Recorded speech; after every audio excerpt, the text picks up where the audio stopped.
Alright, squad. Here we go. Subject versus object. So this is a super reduced down one way of viewing quantum.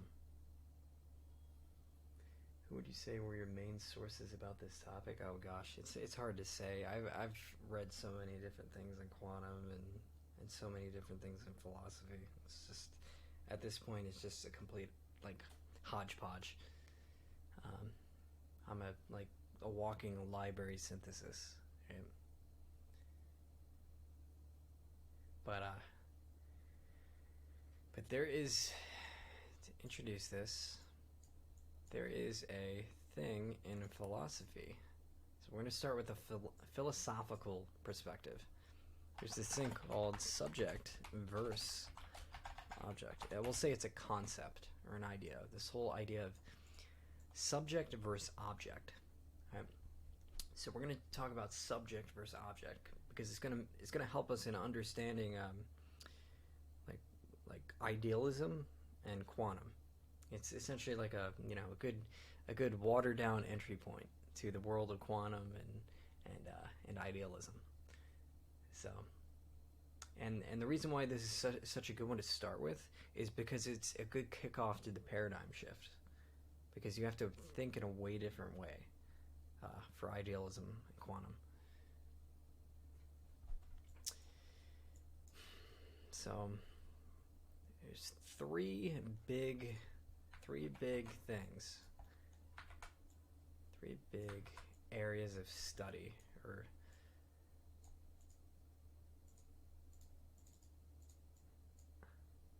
can't join? Well, you can't hear me right now, but that's a bummer. Right, so there's consciousness. There's consciousness, and of course, I spelled it wrong. Consciousness.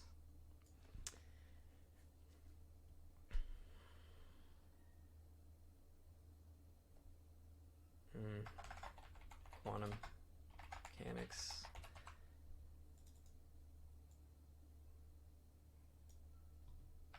Brain.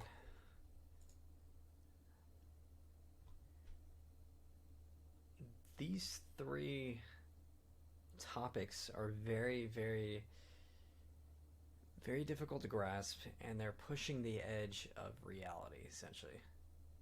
Uh, we don't well understand consciousness. We don't well understand quantum mechanics. And then the brain and reality itself, is not well understood. So we're going to kind of hodgepodge these three ideas together.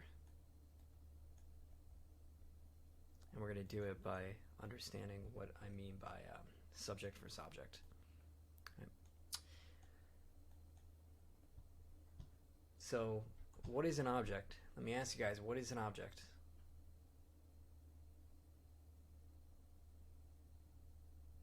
So just if I had to ask you, I ran into you one day in person, and I asked you, what is an object? How do you even define that? It's such an intuitive like you would never question that, right? You've probably never heard anyone ask you what an object is.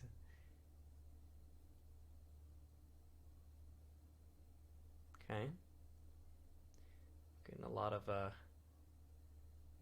good answers that are mostly pulled from things I've said in the past. Yeah, but and that's good. I'm not ragging on you guys. That's good that you're retaining the things I'm saying. But I really want us to understand it, right? And I think as we cover this multiple times and hit it from multiple angles and talk about it more and more and build off of it, we build off this paradigm and this shift in thinking. Uh, we're gonna slowly start to understand it way better, right? Because I really want you to understand it, especially if there's any of you in here that are gonna one day like go deep into physics and into quantum, um, like in terms of like an academic like path or even do it for work or anything. For those of you in here that I really want you to understand it because I want you to at least qualitatively grasp it before you're getting into a lot of the heavy duty math, I feel like educational institutions,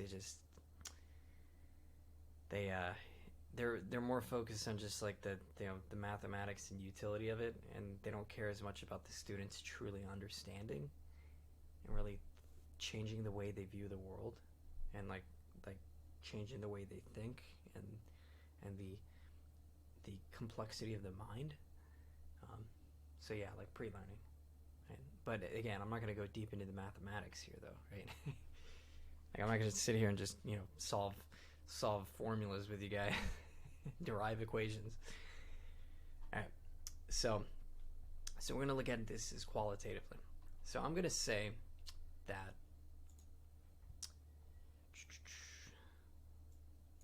if I can draw a straight line, there we go. I'm going to say a tree is an object.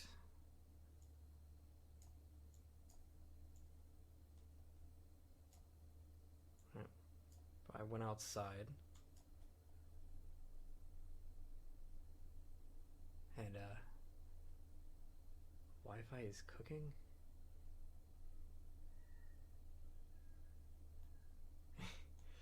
Yeah, you guys like my drawings, right? All right. So I'm going to say an example of an object would be a tree, right? Your world is a variety of objects, right? You go outside and you can see all a bunch of different objects. You're in your room here, and there's objects, right? Object, AirPods. I got my AirPods here. That's an object. It's a physical thing I touch. It's in reality. It's in three-dimensional space and time, right? I can look at it now. I can look at it now. I can look at it now. Now. Right? It's in time. It's in space. It's physical. I have it here. Space-time. It's something within space-time, right? There's another thing within space-time, right? I got some pliers here. They're in space-time. Look at it now. A couple seconds later. Now, right? That's the difference in time. And then it's a thing in space. Space-time, right? So, I mean, that's it's very intuitive, but we're defining it because we need to in order to understand like the shift in thinking. It's a object in space-time. Now, what is a subject? Let's talk about a subject. What's a subject?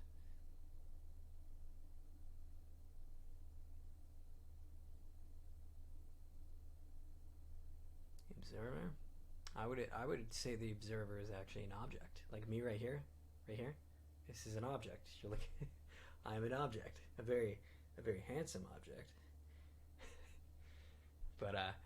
but this is an object, right? I am an object. Is there any other part of me, though? Is there any other part of me? What am I?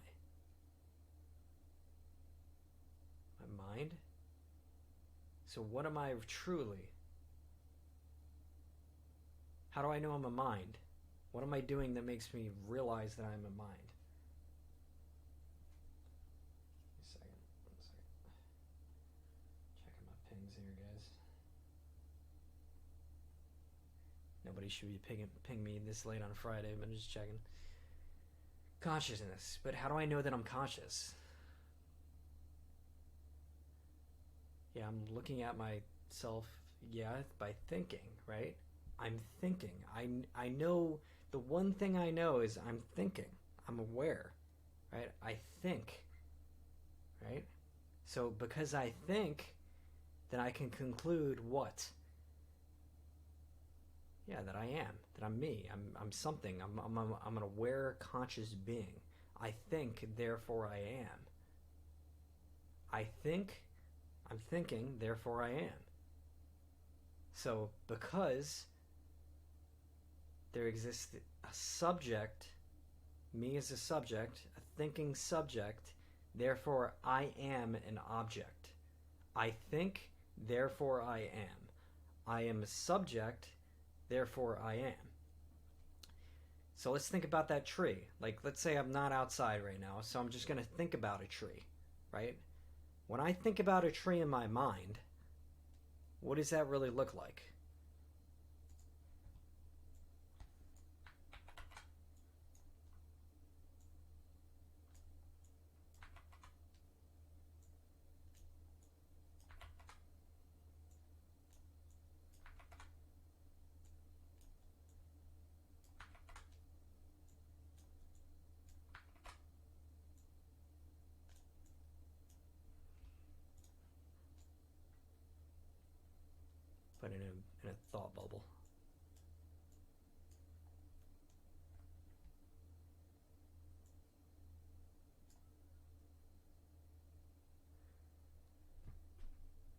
So in my mind, I think about the tree that's right outside my house, right? So there's a tree out there. I can kind of picture it, but it's not an object, right? I'm thinking about something. It's like all these.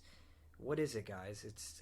I think like, oh, I'm estimating. I think there's a branch on the left side of it, and then there's another branch that's a couple feet higher.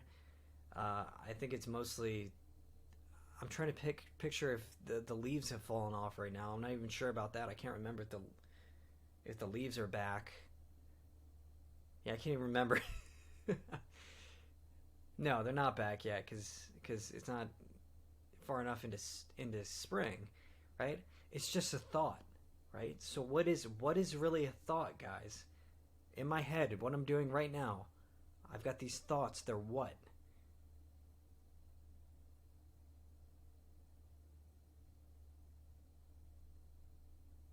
Yeah, they're pulling from memories, but I'm painting visualizations. I'm painting what it might look like, what it might not.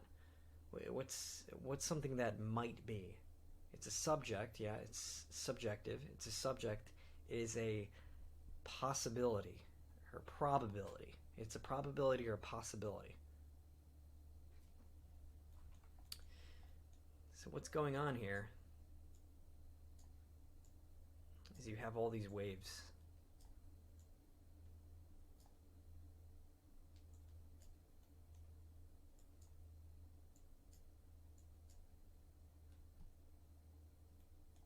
All these probabilities.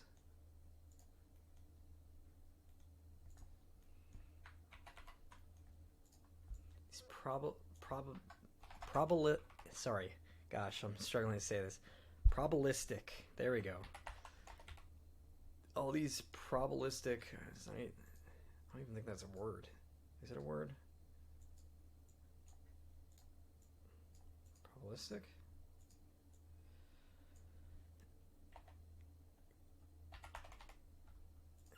It's probabilities, right? But I don't think.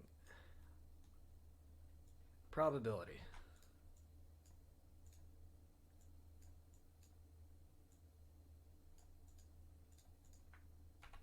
Probability. Probability. Probability. Probability. It's all these probabilities, right?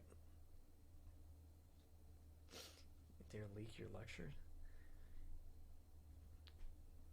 Your mind is the domain of probabilities. It's wave-like. It's what could be, what can't be, what might be, what was, what will be, right? It's not bounded by time and space. Do you see that? Like, what is your mind? Like, where is it? What is it? Is it your brain? Is it not your brain? Do we really know? I mean, we can't prove it. We just have this thing called mind, which is just a mix of probabilities and visualizations and and wave-like scenarios and just this, where is it? What is it? It's subjective. It's something to be experienced, and none of you can access my thoughts, my mind. It's completely tied to my object of being. So I might go and visualize all the different possible tree configurations, what the tree could look like, what it might not look like, what I remember it to be, what it could be, what it might be, what it can't be, right? All these different probabilities.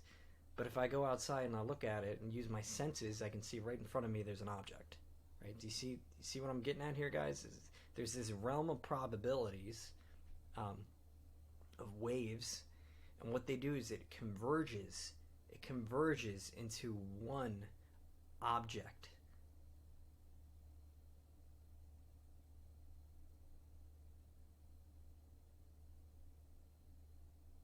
Because of the observer. This is the observer line.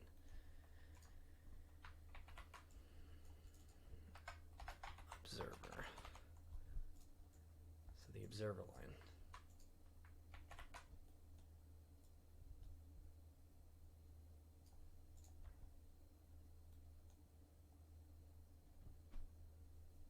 Yeah, it's just everything's waves, and it's just converging and diverging. Right? Subjective is diverged waves. Right? An object is as the waves collapse and converge into objective reality in time and space. You guys see that? Everything is a Java class. There you go. This is this, my friends, is called wave collapse. Wave collapse. Yeah, well, manifesting is like poor man's quantum mechanics. There is some truth to manifesting, right? But in order to actually understand manifesting, you have to, for what it really is you have to understand the psyche and you have to understand quantum theory, right? Because quantum theory and the psyche will give you like the real picture. Manifestation is like the poor man's quantum and psyche. Or I say psyche, but we could just replace that with consciousness. Consciousness / psyche / and then the brain too, right? There's these three elements. There's psyche, brain, and the way reality works, right? And in the model I'm giving you guys here in this paradigm is that they're all three are connected, right? So let me actually replace this with just keep it more general, psyche. Yeah, so what I'm trying to say is these three things are all different sides of reality itself. They're expressions of reality and form reality. Like you need to, and that's why we don't understand reality, because we don't understand the psyche truly. We don't understand quantum mechanics truly. Like I think it was Feynman that said that nobody really understands quantum mechanics. Some kind of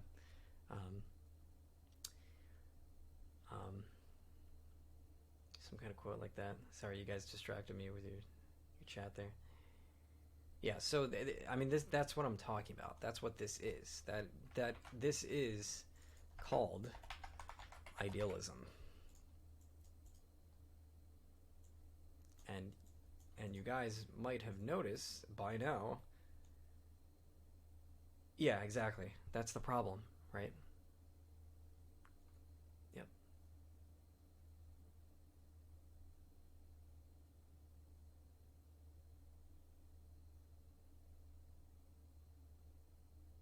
Because idealism, what it's saying is everything is downstream from mind itself. Right? Mind is what is the driver of reality. Because if we flip it,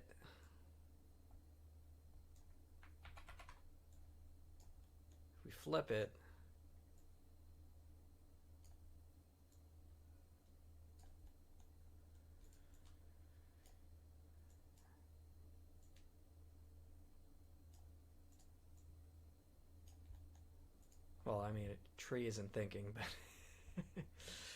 but if we flip it, we get materialism.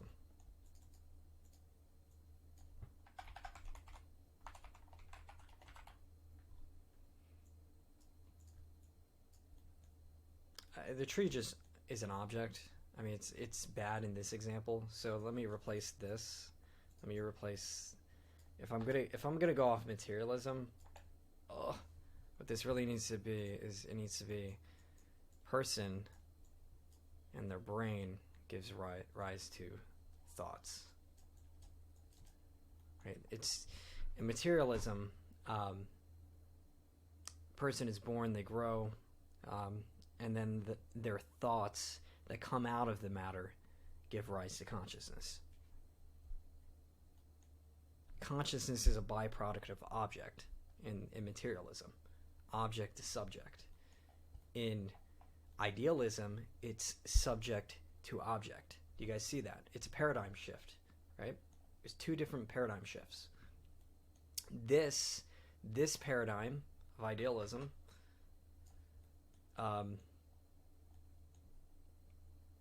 resolves with QM. This paradigm, materialism, resolves with like classical Newtonian mechanics. It doesn't resolve as well, right? It's getting harder and harder to make the materialistic paradigm resolve, right? It used to be like everybody thought materialistically, right? Every scientist was a scientific materialist. But now what's happened is everything's been shaken up, right?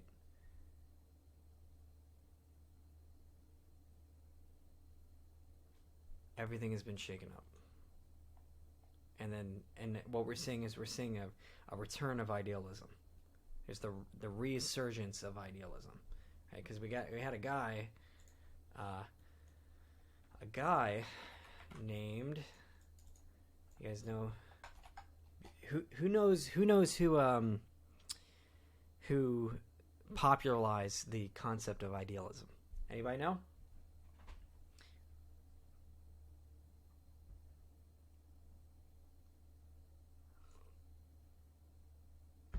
Well done, bud.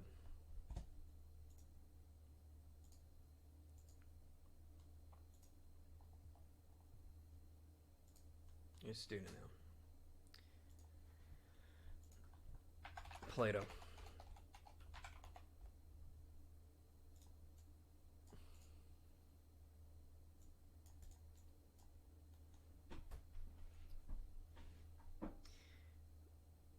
Plato is the philosopher who popularized idealism. Now, who knows what his theory was called? It was a theory that was essentially a form of idealism. It was very, kind of a crude, basic theory.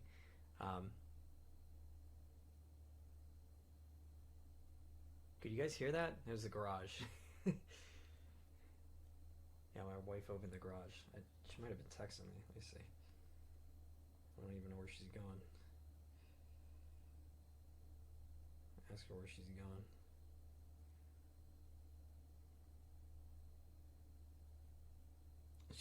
She's very round right now. She's pretty pregnant.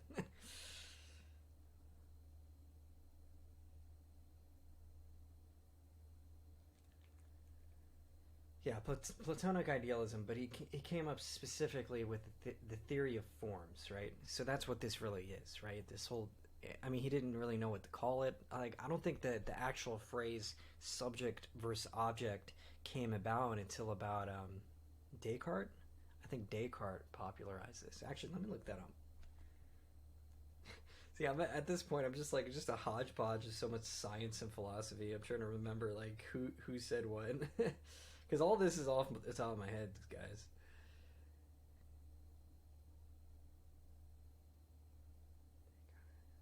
Subject versus object. I've basically had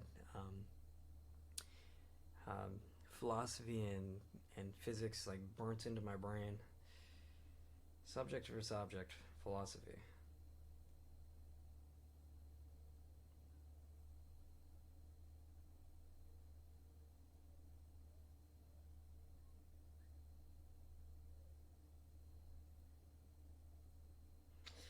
Yes. So it was Descartes, guys. Descartes was the one who formalized subject versus object. So I was correct.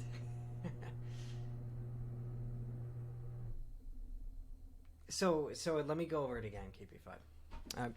So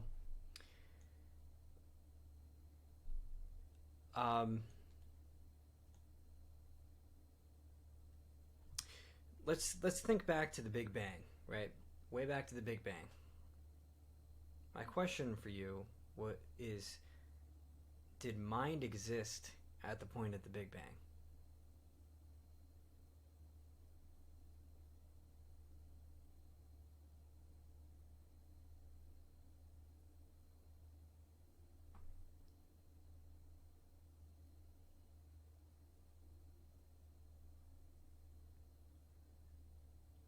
Okay, we could say consciousness.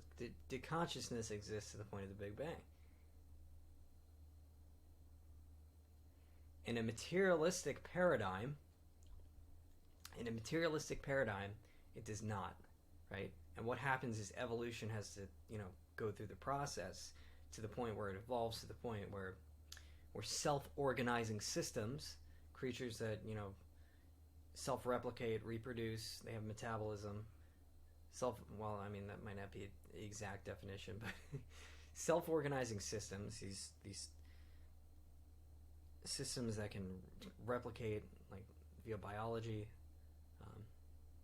driven via information, bioinformation, they get to the point where they develop mind, right, consciousness. And then, eventually down the line, we turn into what we are now, right? Like me right here. Like, I am you would say I am the object that was born and then developed mind and became conscious, right?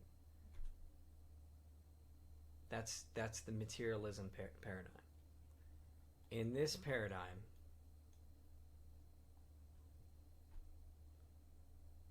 you could argue that the mind existed from the beginning. And what needed to happen is the objects needed to develop to the point where they could then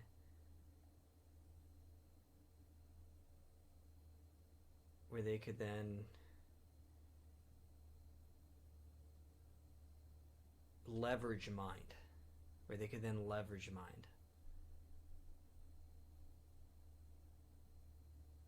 Do you guys see that?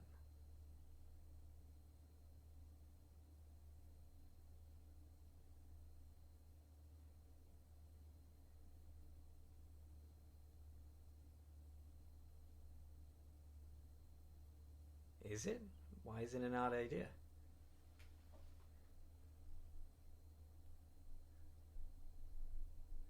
Why is it odd?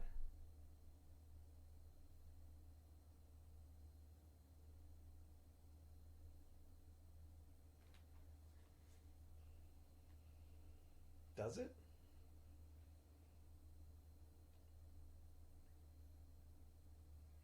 It's two philosophical paradigms you can use, right? Because the problem is we've basically gotten to a point where in science we've drilled down and we've gotten to like a brick wall in a lot of areas. Well, if you've gotten to a brick wall in a lot of areas, that might be a sign that you're working off the wrong paradigm, right? Do you guys see why idealism is coming back? Like, because we can't figure this shit out, guys. We can't figure this shit out. Like, we should have figured it out by now, right? I'm just saying, if you want to, really contemplate, the universe and reality and really be open to the possibilities, is you have to view the lens of both paradigms, right? This paradigm and that paradigm, idealism and materialism. You have to entertain both paradigms.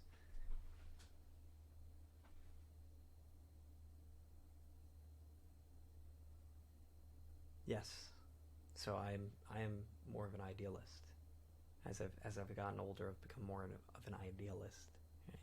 I would say I was more of a materialist when I was younger, but now as I've aged and become wiser, I'm starting to lean towards idealism. Because I don't know, I feel like I can't use the materialistic paradigm to explain enough. Yeah, see, that's a nice thing, right? You talk to me and I'll just be throwing people around and be like, oh, Descartes said this, Kant said this, Nietzsche said this, Plato said that, Pythagoras, oh, the numbers, man.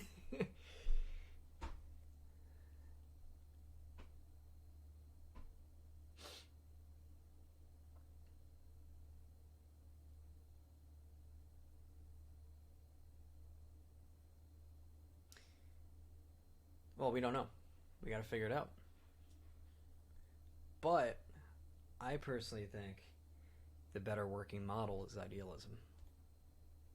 Especially for, okay, if we're just gonna just talk utility of your life, guys, and your self-improvement and full self-realization and being the best version of yourself, you 100% are going to get better results if you adopt an idealistic paradigm.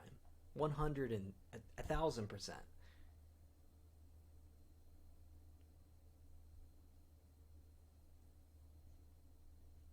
Because if you want to change the object yourself, if you want to self-improve, again, it's, I'm using a tree in this case as the object, but if we want to self-improve the object, where do we start?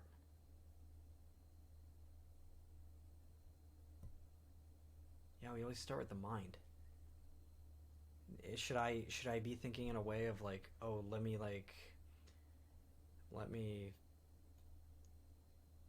improve the body to make the mind better? No, you start with the mind. You improve the mind. You hit it at the root. The root cause is the mind, and everything comes together after that, right? And if you see a lot of hyper successful people nowadays, they understand this. They understand that it all comes down to mindset. Mindset is the chief root cause, right? So intuitively, idealism is the paradigm that works for self-improvement. Do you guys see that?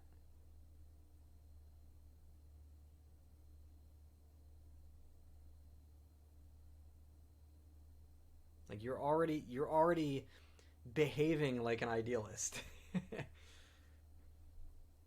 Like,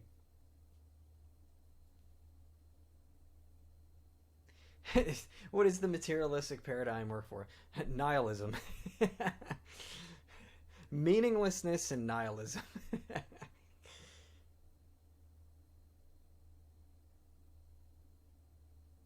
And that's the thing too, is that the biggest problem with the materialistic paradigm is it destroys all meaning and causes nihilism, and just like it makes you cold and like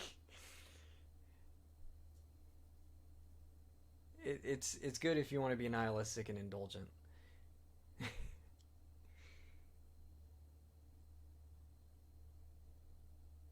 Yeah, or atheism. Yeah, if you want to go, if well, everybody's entitled to their beliefs. If you want to take the atheist path, then yes, materialism would be ideal. Or sorry, did I say materialism? See, I've said it so many times, I'm like confused now. Materialism would be ideal for an atheistic view of the world. Well, eh,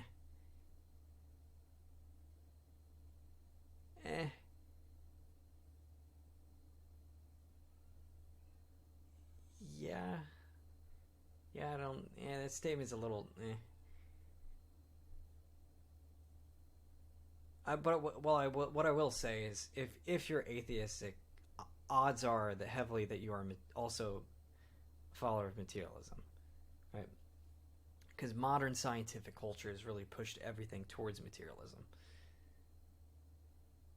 Yeah, I would say idealism can be compatible with atheism. It can as well. But what I'm saying is the common scenario you see is, um, if someone is atheistic or an atheist, they technically, or from what I've seen, they've pretty much always been a materialist. They view the world as a construct of things, right? They're just things, like built like building blocks and things we can drill down into the rudimentary pieces.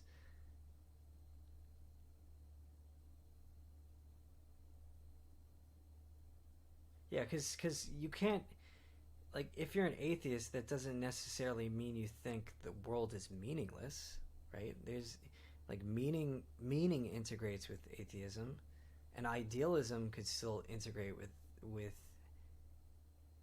atheism, but what I'm saying is, if you if you look at the the typical atheists, they tend to also gravitate towards materialism. And then if they're very pessimistic as well, they can also drill down into nihilism too.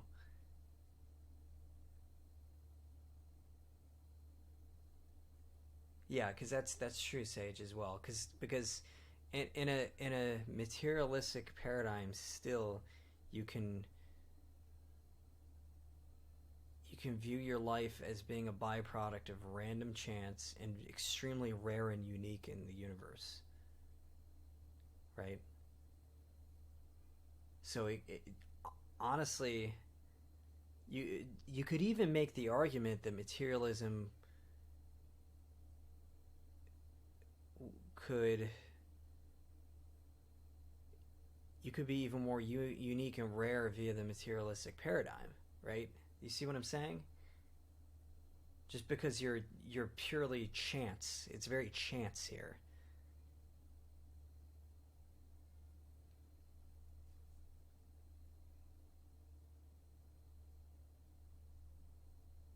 Yeah, this is object and subject. Here, let me zoom out.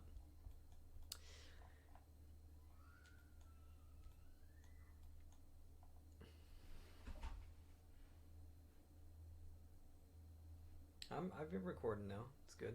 It's okay. Yeah, see, we got it at the top. 37 minutes. Yeah, but this is a heavy one though, guys, because it opens a lot of possibilities and considerations and everything in between, right?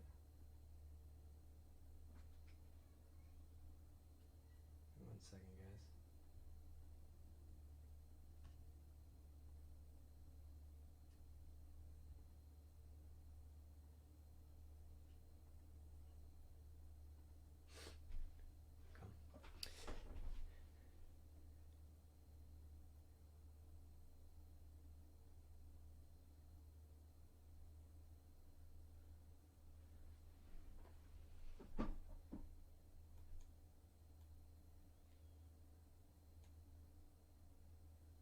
But yeah, essentially too, it's like manifestation is just poor man's like wave collapse. Now let me ask you guys one other, or let me point out one other thing. Um, in this relationship of subject to object, um, what I'm saying is mind is driving object. Right? It's the convergence of mind is driving object. Like the things I think about and how I think about it can lead to the rise of an object. Like think about, okay, I want to have a kid, right? I have to think about having a kid and engage in an act with objects for the child to come about, right? It's a convergence of my thoughts of my mind that leads to the object arising. So then my question then is, what is the only thing that's outside of mind in that case? There's the objects, but how do the objects interact? What do we call that?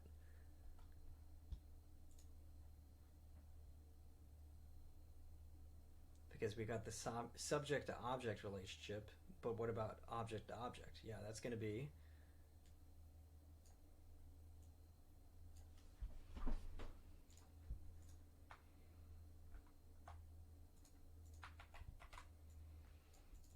cause and effect, which is Newton's law. What law is that, guys? Newton's law? Anybody know? I think it's his third law, right? Am I tripping? Let me know if I'm tripping. Yeah, I think it's the third law.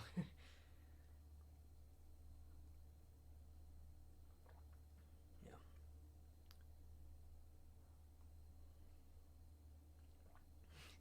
You're doing great. It's my wife's mug. Yeah, like, you guys read that? You're doing great.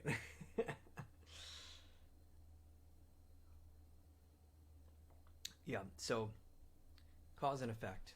So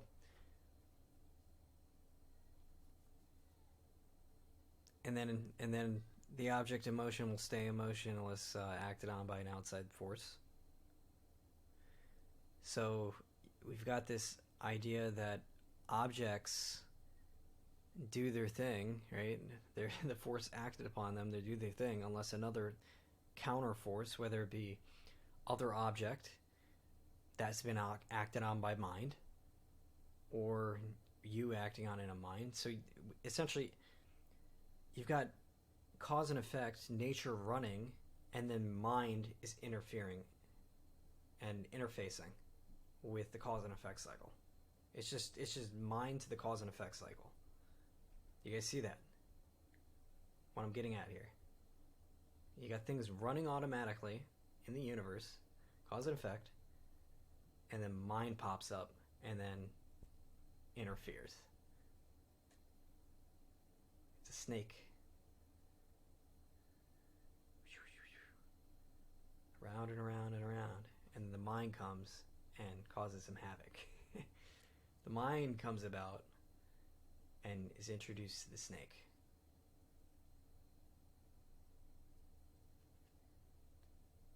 Are you guys following what I'm saying? People become conscious, the mind arises, and the snake of cause and effect, they interact with it. And then you get the subject versus object dialectic. Do you see that? Do you see what I just said? What I'm alluding to here?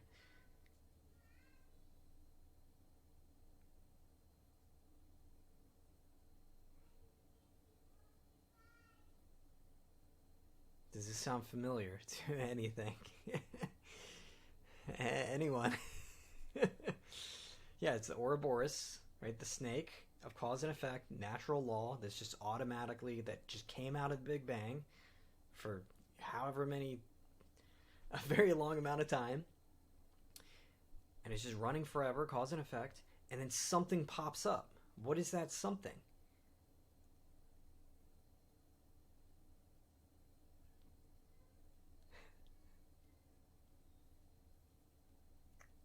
Mind, it's conscious mind. And then it interacts with the Ouroboros, the snake. But that's when the fun happens, the chaos happens. And that's when you get thrown out of a garden. Right?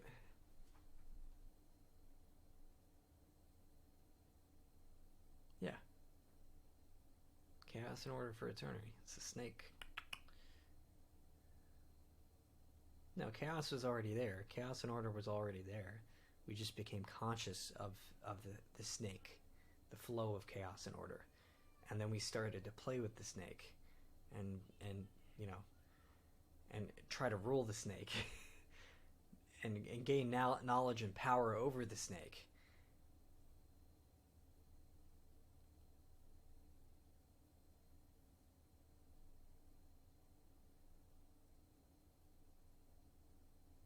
Like we want to make the snake object, and we want to keep it in the order part of object. But that never happens. There's always the flow between chaos and order.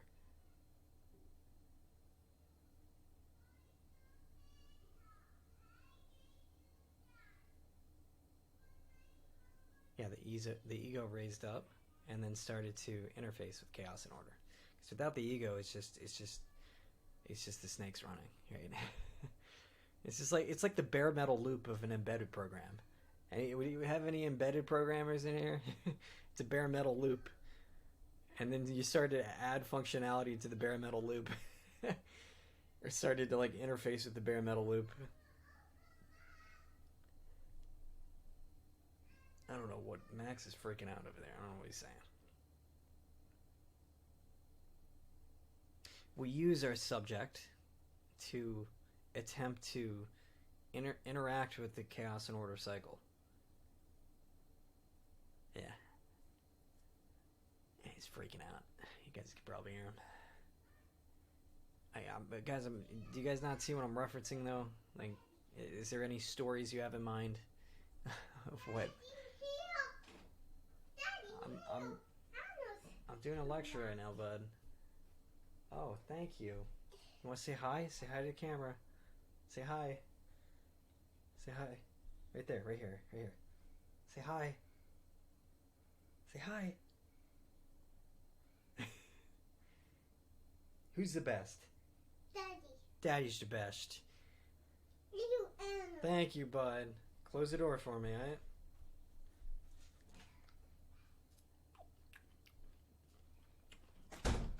Yeah, he's just like, what's going on? Well, can you imagine though, he comes in here, I got like fancy lights everywhere, I got like all these screens, I got like 4 screens.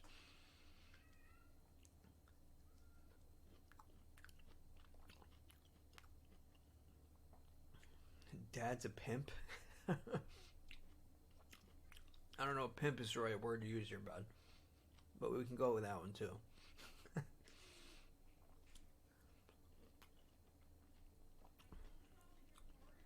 Yeah, what I'm saying is like,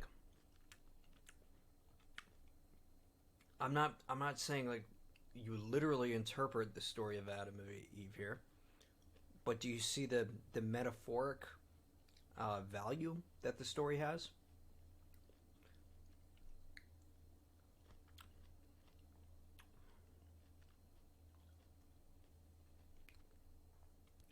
It's a coming to consciousness and the coming about of the subject to object dialectic. That's what it is.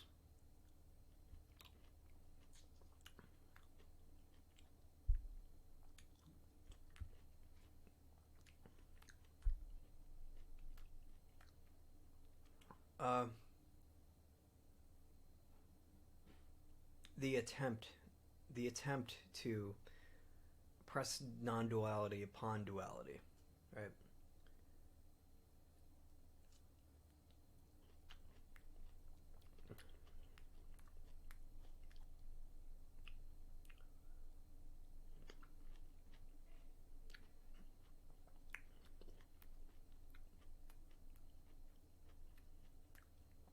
Because subject object is the dialectic of ultimate reality.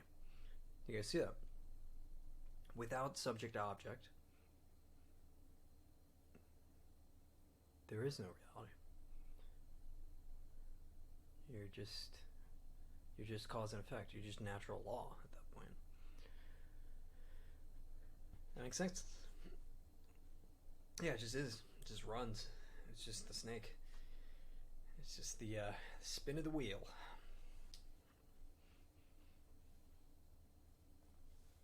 Yeah, so that's a good point too here, right? Because if look at this as like, okay, here's me.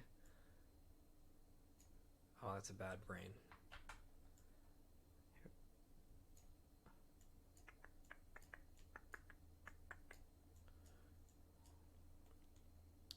And here,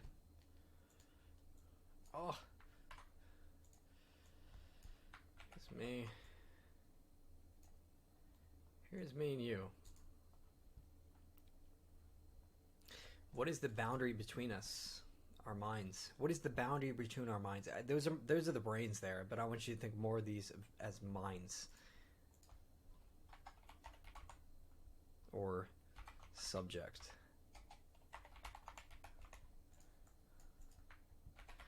What is keeping us separated? What is keeping us separated? Me versus you. The boundary is the objective world.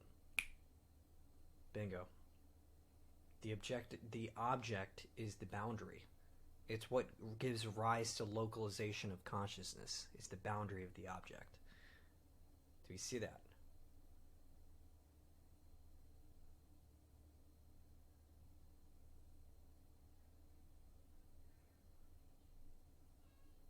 It's like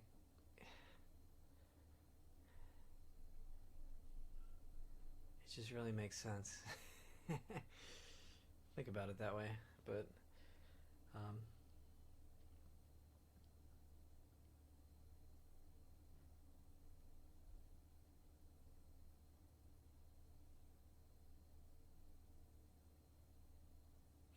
well, you said, can the object be boundary be broken? Well, in this case, the object boundary is the entire universe, right? Because here's the universe, and then here's all the minds scattered in it, right? Anywhere where it's white here is universe, it's object, and all the black dots is subject. Do you see what I'm getting at there? Like this is the difference between these two minds. What's in between them is the objective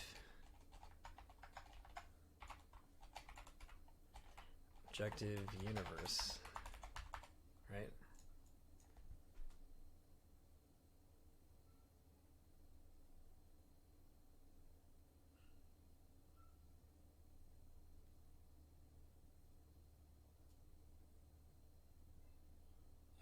Or I guess we could define it as space-time waves, the space-time component of waves. Yeah, so that the objective universe in this case is the space-time component of waves. And then the minds would be the whatever is left out of the space-time component of the waveform. It would be it's like the Fourier transform. It's the frequency, and it's whatever's left over after space and time, right? It's the dimensionless waves.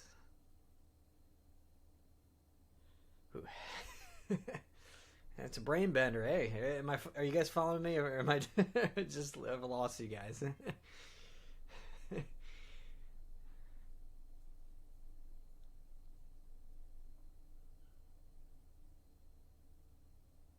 It just seems like everything is going like we're getting towards understanding consciousness, and it seems like idealism is a big part of that, right?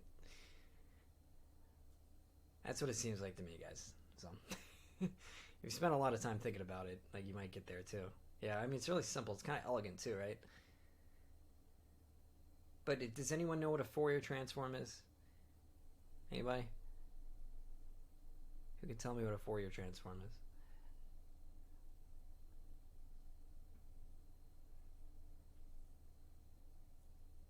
Or at least just share the definition. If you can go Google it and plug it in the chat for everybody.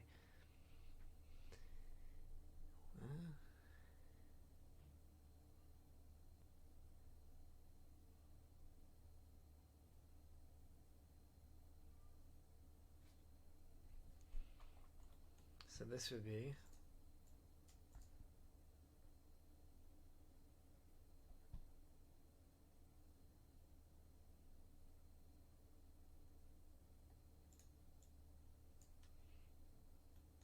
these would be the frequency elements, the mind, the dimensionless aspects, and then this would be the space-time element. I mean, it's all waves. This is wave. Everything's waves. It's just a matter of what components of the waves are divided. Like, because right here, this is a wave. Right? This is a wave, guys. Wave. Your wave. Screen. Wave. Camera. Wave. Coffee. Wave.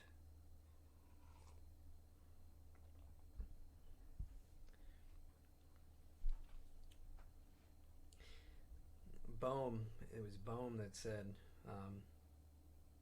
matter is frozen light. It's all waves, it's all light. It's just frozen in place. It's in matter. It's slowed down. It's formed.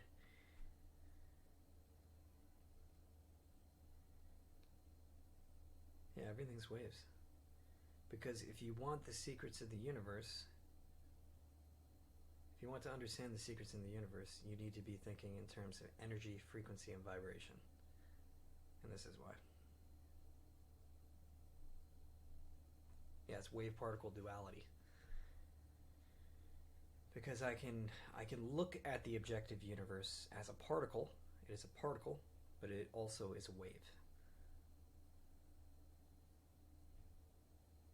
Yeah, I can look, so back in our example over here, I can look at the tree as a particle. It is a tree particle, but is also a wave. It's not very obvious because it's not water. Like water is very obvious that it's a waveform.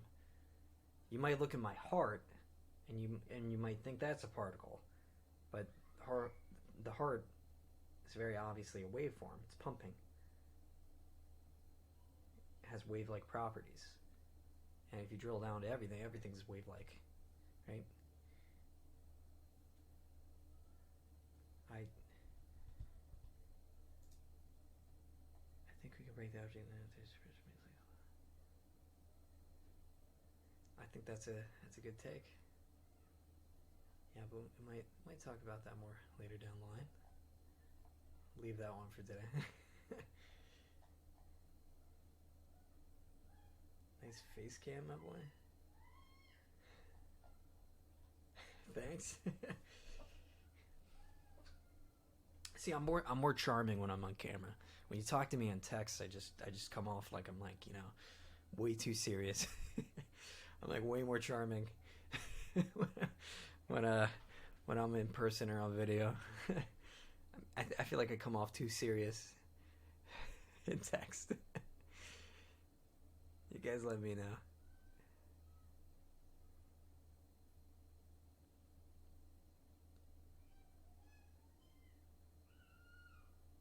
Well, I mean, think about that too. That means in maybe the subjective side of me is intense, and then the more objective side of me is less intense and more charismatic and extroverted. But this side of me is very introverted. I mean, that would make sense, right? Because essentially, this is what we call unextended, right? It's like the subject is unextended. It's in the mind. It's unextended, and then object is extended out of the mind. It's extended. It's into time and space. It's extended out.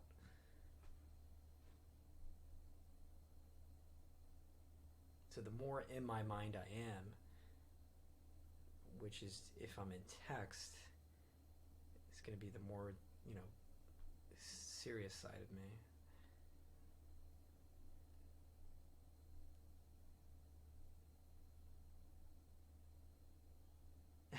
Linux lecture. Well, I mean, we what we need to do is we need to do a lecture on just like computers in general and talk about the different layers of computing. So what is it called? Formally, that's called computer organization. We need to talk about computer organization and system architecture. We talk about that as well. We talk about like processors and how processors work, pipeline processors, and all that kind of stuff. But do you guys like this? Do you like going down the deep, like scientific rabbit hole? I mean, this is like half like physics, half philosophy, honestly, right? And then yeah, we can do the same for like more like systems and computer kind of stuff. I mean, I essentially have like I have these are my interests, obviously: psychology, right? Physics, quantum. The way the brain works and the mind specifically. The mind is my number one thing I'm interested in, obviously, and then just like building systems and building like controllers and automating intelligence, things like that. Like I'm the mind guy, whether it's in biological or technical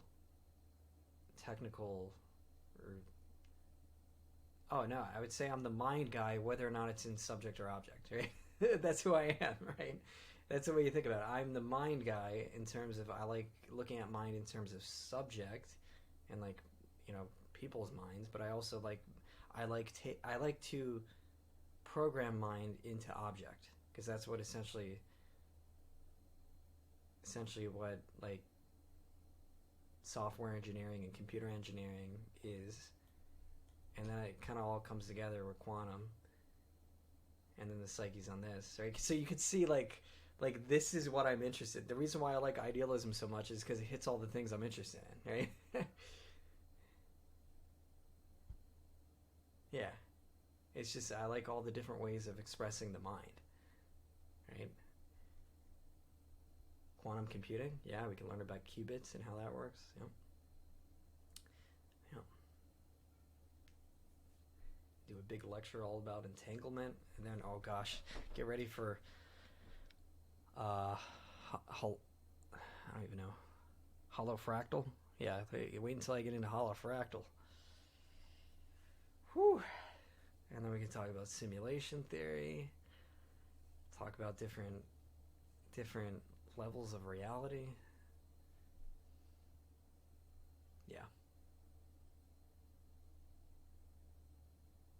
Yeah, the dialectic is very important. The dialectic is key for reasoning, right? It's like essentially it's the most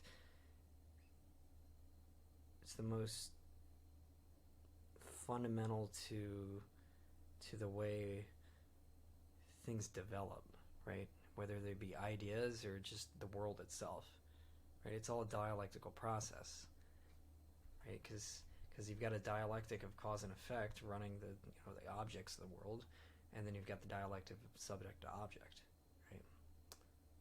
So reality is just really the dialectic of subject to object. So my question is what would happen if you removed the boundary between subject and object? What do you have?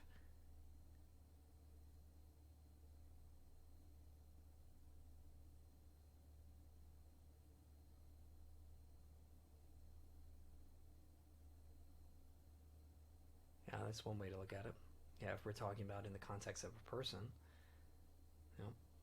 But yeah, ego dissolution, yeah, for a person context. But my point is the boundary between mind and time and space would collapse.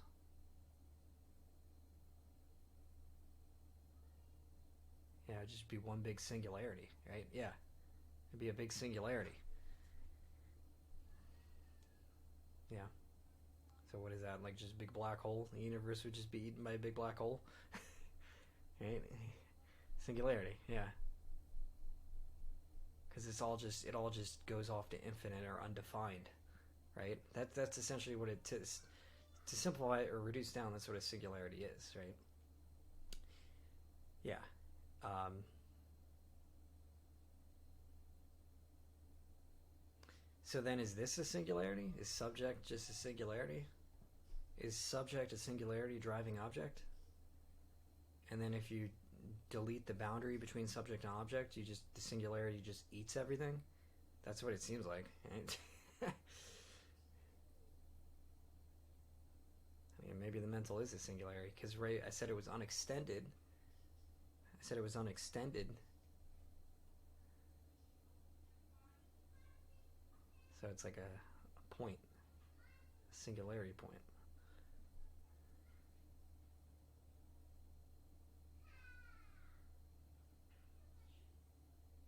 Yeah, yeah. You break down the barrier between observed and observer. Yep, yep. I'm proud of you guys. You guys are actually learning a lot here. This is good. You guys are gonna make me feel less special when you already understand everything I'm talking about.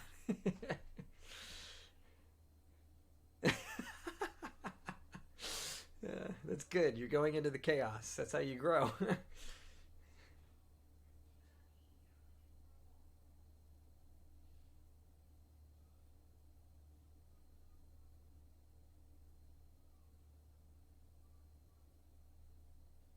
Snowflake mindset. That came about because I was thinking about it. I was like, DNA mindset. It's like somebody could misinterpret that as like snowflake mindset.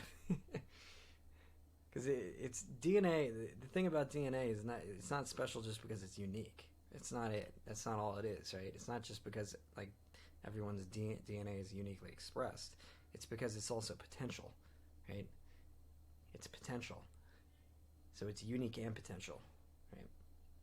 And the actualization of that potential. Snowflake mindset is just it's unique. It's unique and it's unchanging. It's static and unique, right? So there's no potential to actualization. We don't want that. We don't want static. We don't want to glorify ourselves for being statically unique, and that's the problem with snowflakes. You're like I'm unique, and I'm gonna stay this way forever. I'm special. Yeah, I mean we all do. We all feel like a snowflake here and there, somewhere along the way.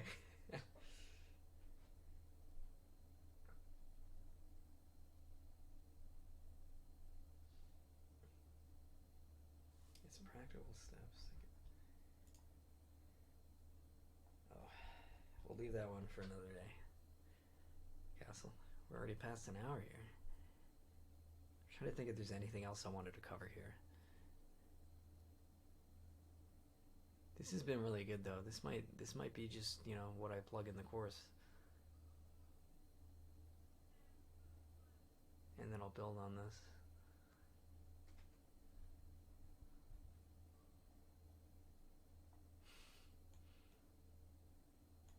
Alright, that is the introduction to subject versus object. Hopefully I didn't hurt your minds too much. Hold up. Got the confetti. Boom.